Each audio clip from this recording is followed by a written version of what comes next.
Good morning. Today is Thursday, February 16th. I'm Corva Coleman from NPR News, and here are today's top stories. Thousands of people gathered at Michigan State University's campus last night to honor the lives of 3 students killed in a mass shooting earlier this week. 5 more students were critically injured. From member station WKAR, Mallory Begay reports. Students were encouraged to grieve and look out for one another as they continue to process the shooting that left 3 dead and 5 others hospitalized. Governor Gretchen Whitmer, an MSU alum, spoke at the gathering. I will do everything in my power to make sure that those we've lost are not just numbers or stories to be forgotten in a week or month from now.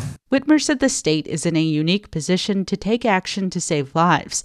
Legislative Democrats say they're working on proposals. For NPR News, I'm Mallory Begay. 2 people have been arrested after a deadly shooting yesterday at a mall in El Paso, Texas. 1 person was killed and 3 others were injured. Police insist there is no further danger to the public. The shopping mall is next to a Walmart that was the scene of a mass shooting in 2019. A white gunman, who is a white supremacist, killed 23 people then, saying that he wanted to target Latinos. That gunman has pleaded guilty to scores of federal charges. Residents of East Palestine, Ohio, are demanding answers in the fiery and toxic train derailment that caused hundreds of people to evacuate this month.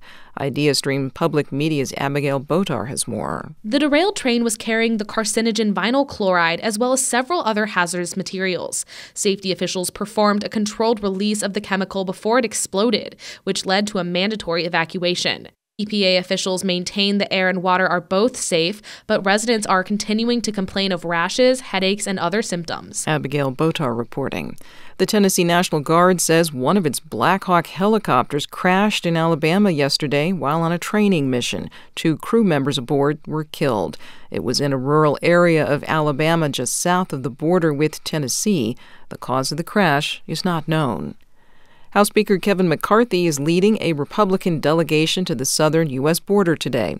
NPR's Windsor Johnston reports they'll get a briefing in Tucson, Arizona, and take an aerial tour. Kevin McCarthy made securing the southern border a major part of his agenda during the midterm elections and in his bid for the speakership.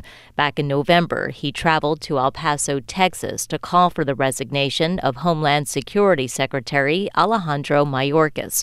McCarthy and other Republicans have repeatedly blasted the Biden administration's border policies and the influx of migrants crossing into the U.S. illegally.